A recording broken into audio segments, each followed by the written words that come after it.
let's be real. We only have one life, and we've really got to make it good.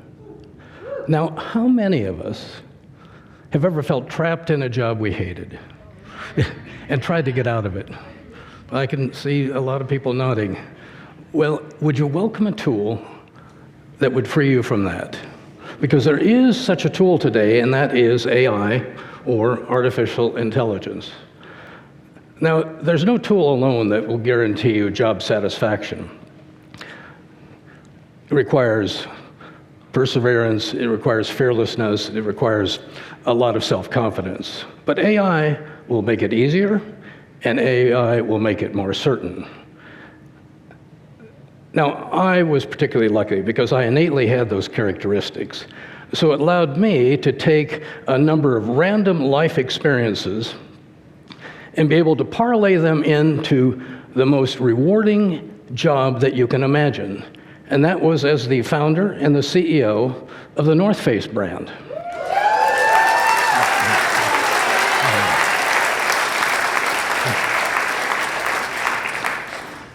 Well, I don't know how many of you would like to build a global brand like I did, but I'd be willing to bet that each and every one of you has some dream or some purpose that really makes you come alive. AI can make sure that your job matches that dream. Now, on the other end of that spectrum, if you have a job you hate, it eats at your soul, it negatively impacts everybody around you. I mean, it's the worst. Actually, there's one thing worse, and that is having 12 jobs you hate. Because in today's world, that's the number of jobs that you're expected to have in your career. Well, that negativity was underscored for me by one of my clients who asked me to come in and help him with this, demotivated his employees. I went into the office, and he wasn't there. So I waited, and I waited. And after about 30 minutes, he finally showed up. And I looked at him, and I made a quick assessment. And I knew this wasn't going to be very good for my consulting business, but I said, you know, I already know what the problem is. It's you. You look like you hate your business. You know, do you realize how demoralizing that is? He said, well, you're right. I really do hate my business. He said, I do everything I can in the morning not to come in. He said, I drink a cup of coffee, check my emails, you know, watch the news, and when I no longer have a reason to stay at home, I come into work. And I said, well, you know, why don't you just quit? And he said, well, I only have 15 more years till retirement. Well, he's not going to last 15 more years. But what a horrible way to exist. And he's not alone, because in the year 2022, nearly 50% of all the employees in the United States said they dislike their job. Well, we don't need to leave job satisfaction to chance. AI can solve that. Now, let me explain that for you. AI enables a computer to mimic human intelligence. It's constantly learning. It is digging through masses of data, looking for connections, looking for ideas, looking for conclusions, and doing all of that instantaneously. Now, imagine that same tool as your mentor, or as your guidance counselor, or even as your everyday digital twin. A digital twin that knows more about you than you know about yourself. Knows about your strengths, your weaknesses, your passions, and your ambitions. AI will take your academic record, it will take your aptitude assessment, it will take all of your personality traits, and combine that with a comprehensive knowledge about you from all of your social media, from all of your writings, from your text, your smartphone, emails, even your photos. And it will overlay all of that on an encyclopedic knowledge of the job market and the educational market to provide recommendations for you specifically tailored to you. Now, let's look at Ken and Jane to see what the difference is. Ken grew up in Spokane, spending most of his time in the outdoors. Disrupting. So when he was in grade school, his teachers asked him to spend the last half of every day outside the class doing something else. Running a school store taught him about retailing. Reading the Traditionalist, he found that his philosophy was shaped because he believed that in wilderness is the preservation of the earth. He worked at a variety of jobs, and he observed on those jobs that diversity was one of the key things that made a great company.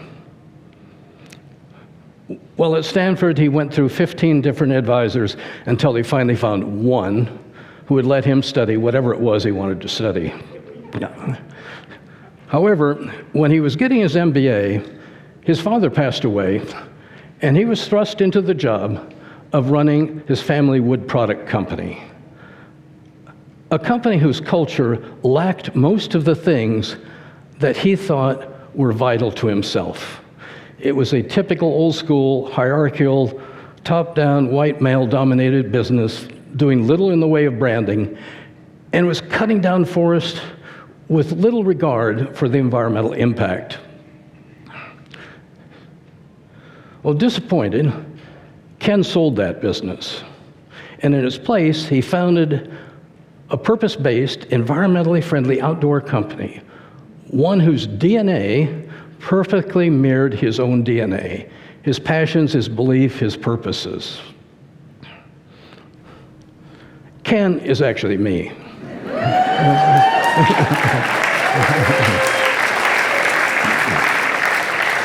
And let's be frank, I was incredibly lucky. I started an outdoor business at the right time, but that timing had little to do with me. And the purpose-based philosophies I had, the idea of environmental philosophies, were perfectly for the outdoor business, but probably wouldn't have worked very well for many other companies at that time. And what I'd learned running the family business, and also what I'd learned pursuing my MBA, gave me the tools to be able to manage and direct a very aggressive, fast-growing business, which was entrepreneurial in nature. Now, for some reason, by happenstance, all the stars aligned. But let's compare that to Jane. Jane is in her second year of college.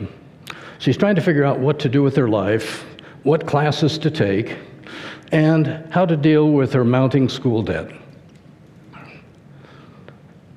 Her only real business experience was working in a franchises during summer, which had convinced her that big business wasn't for her. But other than that, she was confused. So she looked to her digital twin for advice. The digital twin suggested that Jane start a part-time business while in school to generate income, but also one that could be a platform for a long-term business once she graduated.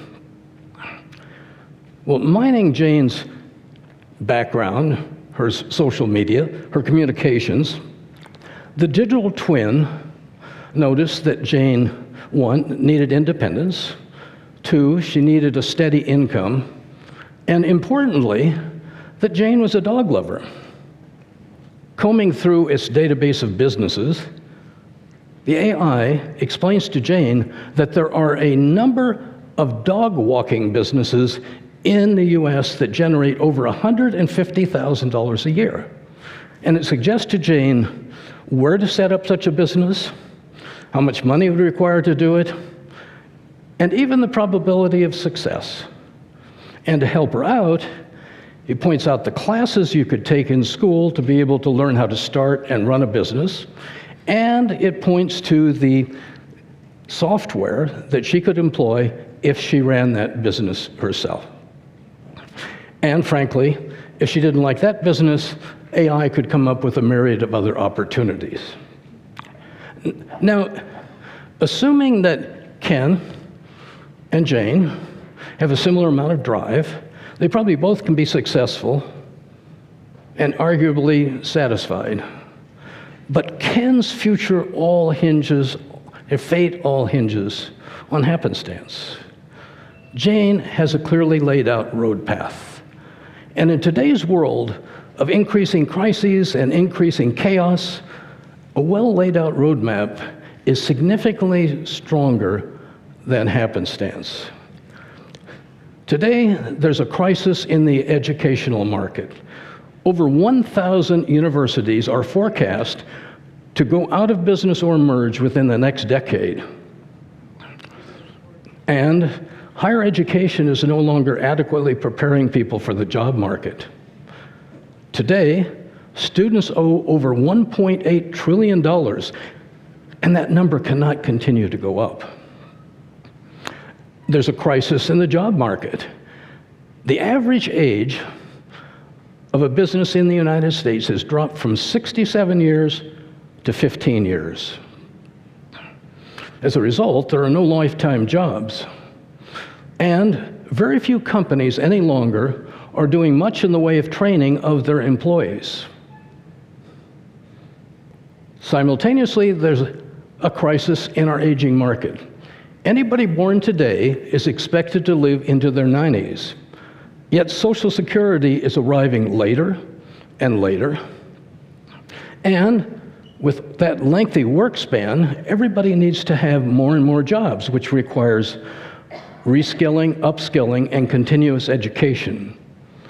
Continuous education at the time when education is going through a profound change from teaching to learning. From teaching to learning, wherein the student is controlling more and more and more of what they study. Today, a student determines what they're going to study, where they're going to study, and when they're going to study. Well, that's all well and good, except how do they know what skills are needed for jobs that do not yet exist? They can't. But AI can. ChatGPT is the most popular, democratized AI for people like you and me. And if you haven't tried it, and it sounds like many of you haven't, try it today, try it tonight, before you go to bed, because it is the most revolutionary technology that you'll ever experience in your whole lifetime. More so than computers by far. And now just imagine that as your AI advisor.